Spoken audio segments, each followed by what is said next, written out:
आज आपण चटपटीत असा पाणीपुरी फ्लेवरचा चिवडा बनवणार आहोत। मुलांकडे जायचं असेल तर मग मुलांना विचारूनच त्यांच्या आवडीचा एखादा पदार्थ बनवावा लागतो। तर आज मी त्यांच्यासाठी चटपटीत चटकदार पाणीपुरी फ्लेवरचा थोड्या वेगळ्या पद्धतीनं मुरमुऱ्याचा चिवडा बनवलाय। रेसिपीचं साहित्य डिस्क्रिप्शन बॉक्समध्ये दिले। रेसिपी सुरुवातीपासून शेवटपर्यंत बघायची आणि चॅनलला सबस्क्राइब करायचे, बेल आयकॉनला क्लिक करायचे आणि यासारख्याच भरपूर सारे रेसिपी बघायच्या आहेत। नमस्कार, मी गायत्री कुलकर्णी पाककलेच्या किचनमध्ये आपलं सगळ्यांचं खूप खूप स्वागत आहे।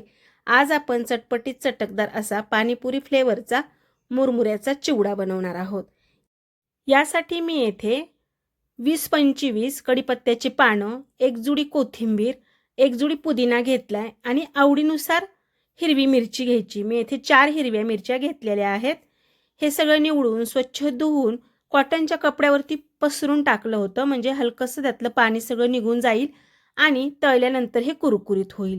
सुरुवातीला आपल्याला कढईमध्ये तेल गरम करायला ठेवायचे। तेल चांगलं गरम करून घ्यायचे आणि त्याच्यामध्ये शेंगादाणे खमंग असे तळून घ्यायचे।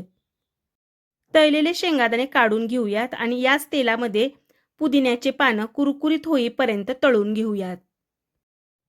अनेक वेगवेगळ्या चवीचे आपण चिवड्याचे प्रकार बनवतच असतो, तर या पद्धतीने एकदा पाणीपुरी फ्लेवरचा चिवडा तुम्ही बनवून बघा। चवीला चटपटीत आणि करायलाही सोपा। पुदिन्याची पानं काढून घेऊयात आणि याच्यामध्ये कोथिंबीर कुरकुरीत होईपर्यंत तळून घेऊयात। कोथिंबीर, पुदिना, कढीपत्ता आणि हिरवी मिरची कुरकुरीत होईपर्यंतच तळावी लागते, नाहीतर त्याच्यामध्ये ओलसरपणा राहिला तर चिवडा सुद्धा मऊ पडू शकतो। त्या हिशोबानेच व्यवस्थित तळून घ्या। कोथिंबीर काढून घ्यायची आणि हिरवी मिरचीचे तुकडे तळून घ्यायचे।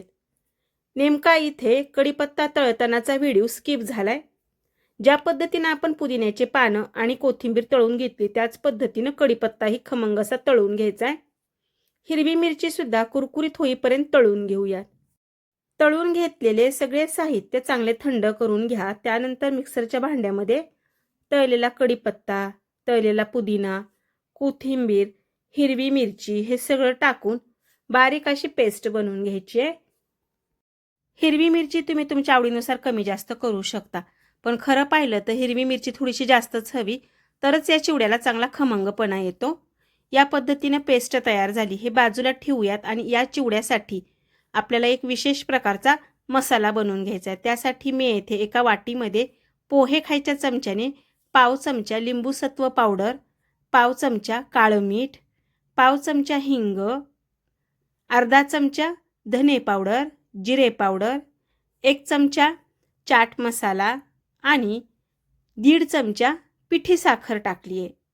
त्यानंतर आपण अर्धा चमचा काळे मिरे पूड टाकणार आहोत आणि हे सगळं व्यवस्थित एकत्र करून घेणार आहोत। तयार मसाला बाजूला ठेवून देऊयात आणि त्यानंतर जाडबुडाची कढई गरम करायला ठेवायची आहे। त्यामध्ये 1 मोठा चमचा तेल टाकायचे। तेल चांगलं गरम झाल्यानंतर जो आपण हिरवा मसाला तयार करून घेतला होता तो याच्यामध्ये टाकून व्यवस्थित परतून घ्यायचा आहे।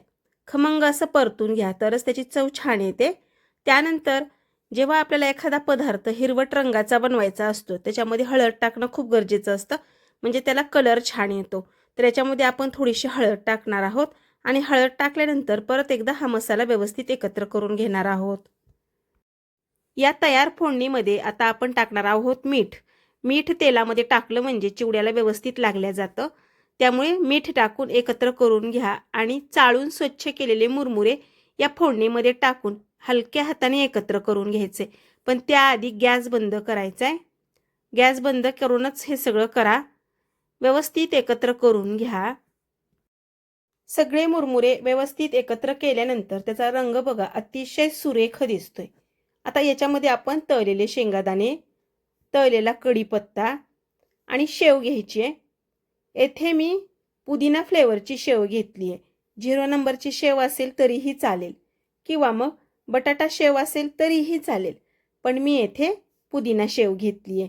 शेव टाकल्यानंतर परत एकत्र करून घ्यायचे आणि जो आपण वेगळ्या पद्धतीने चटपटीत असा मसाला बनवला होता, ज्याला टँगी मसाला असंही म्हणतात, तर हा मसाला या चिवड्यावरती टाकून घेतलाय। परत एकदा सगळा चिवडा एकजीव असा करून घ्या।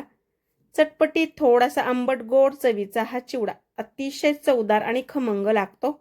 या पद्धतीने आपला पाणीपुरी फ्लेवरचा चिवडा तयार आहे. नेहमी तेच चिवड्याचे प्रकार करत असाल तर एकदा हा चिवड्याचा प्रकार तुम्ही घरी नक्कीच करून बघा. या पद्धतीने आपला चिवडा तयार आहे. थंड झाल्यानंतर हवाबंद डब्यामध्ये भरून ठेवा. येता जाता खायला किंवा मुलांसोबत द्यायला छानच रेसिपी आहे. रेसिपी सुरुवातीपासून शेवटपर्यंत बघितली त्याबद्दल धन्यवाद. आणि रेसिपी फक्त बघू नका, तर ती घरी करून सुद्धा बघा. त्याशिवाय तुमच्या लक्षात येणार नाही कशी झाली किंवा कशी होते.